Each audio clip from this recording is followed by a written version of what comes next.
ఇక నారా లోకేష్ అలిగారు. అలగడమే కాదు, అసహనంతో రగిలిపోతున్నారు. వాళ్ళ నాన్న మీద అలిగారు, వాళ్ళ నాన్న నాయకత్వం వహిస్తున్న పార్టీ మీద అలిగారు.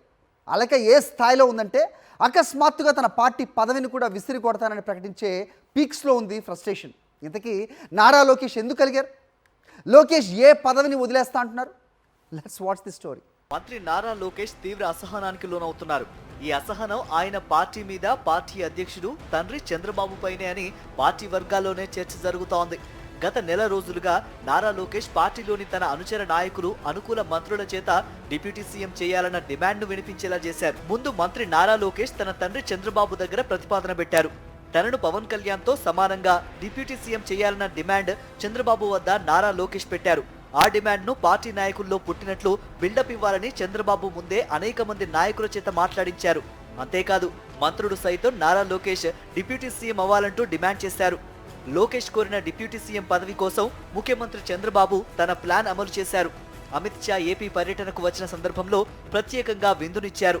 అమిత్ షా తన నివాసానికి వచ్చినప్పుడు తన కుమారుడు నారా లోకేష్ ను డిప్యూటీ సీఎంగా చేయడానికి అనుమతి ఇవ్వాలని చంద్రబాబు కోరారు. పార్టీలోనూ ప్రభుత్వంలోనూ నారా లోకేష్ ను సూపర్ పవర్ గా ఉంచాలన్న ఉద్దేశంతో ఈ ప్రతిపాదన చంద్రబాబు చేశారు. కానీ అమిత్ షా వద్ద చంద్రబాబు లోకేష్ ల పాచిక పారలేదు. అమిత్ షా ఎట్టి పరిస్థితుల్లోనూ లోకేష్ ను డిప్యూటీ సీఎం చేయడానికి అంగీకరించేది లేదని తేల్చి చెప్పేశారు. దాంతో అప్సెట్ అయ్యారు నారా లోకేష్. అమిత్ షా ఒప్పుకోకపోయినా డిప్యూటీ సీఎం జీవో ఇవ్వాల్సింది చంద్రబాబే కాబట్టి తన తండ్రిని జీవో ఇవ్వాలని కూడా డిమాండ్ చేశారు. కానీ చంద్రబాబు అమిత్ షాను కాదని డిప్యూటీ సీఎం చేస్తే ఏమవుతోనని తటపటాయిస్తున్నారు. దీంతో నారా లోకేష్ కి చిరెత్తుకొచ్చింది. అందుకే తనకు పార్టీ పదవి వద్దని ప్రకటించేశారు. జాతీయ ప్రధాన కార్యదర్శి పదవిని తాను వదిలేస్తున్నట్టు అసహనంతో ప్రకటించారు. ఒక వ్యక్తి ఒక పదవిలో 3 టర్ముల కన్నా ఎక్కువ ఉండకూడదు. నేను వ్యక్తిగతంగా నమ్ముతాను. అది నా వ్యక్తిగత అభిప్రాయం. పార్టీ అభిప్రాయం కాదు, నాయకుల అభిప్రాయం కాదు, నా అభిప్రాయం. లోకేష్గా నా అభిప్రాయం. నేను కూడా ఈసారి నేషనల్ జనరల్ సెక్రటరీగా ఉండకూడదని నేను భావిస్తాను. ఎందుకంటే 3 టర్ములు నేను అక్కడనే ఉంటున్నాను. వేరే వాళ్ళు కూడా అవకాశం ఉన్నారు. గ్రామ పార్టీ నుంచి పార్టీలో మూవ్మెంట్ పాలిట్ బ్యూరో వరకు రావాలనేది నా లక్ష్యం. నారా లోకేష్ ఈ నిర్ణయం ప్రకటించగానే తెలుగుదేశం పార్టీ నాయకులంతా షాక్ అయ్యారు. 3 సార్లు పదవి చేసిన వాళ్ళు చేయకూడదని, అందుకే తన వ్యక్తిగత నిర్ణయంగా జాతీయ ప్రధాన కార్యదర్శి పదవికి రాజీనామా చేస్తానని ప్రకటించారు. ఇది ఓ విధంగా టీడీపీ అధ్యక్షుడు చంద్రబాబుకి వార్నింగ్ ఇచ్చినట్టయింది. తన నిరసనని, అలకను ఈ విధంగా నారా లోకేష్ తెలియజేశారని పార్టీ నాయకులే చెబుతున్నారు.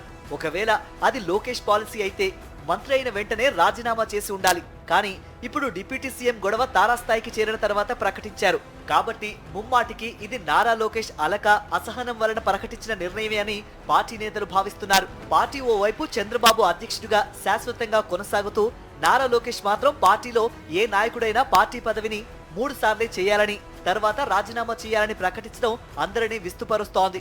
డిప్యూటీ సీఎం పవన్ కళ్యాణ్, మంత్రి నారా లోకేష్ మధ్య జరిగిన ఆధిపత్య పోరులో నారా లోకేష్ కి ఘోరమైన పరాభవం ఎదురుకావడంతో ఈ విధంగా అలకబోనారని పార్టీ నేతలు చెబుతున్నారు.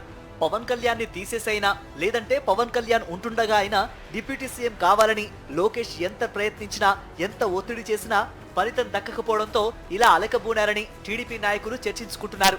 మరి లోకేష్ అలకను చంద్రబాబు తీరుస్తారా? ఆయన అనుకున్న డిప్యూటీ సీఎం పదవి ఇస్తారా అన్న ప్రశ్నలకు సీఎం చంద్రబాబే సమాధానం చెప్పాలి.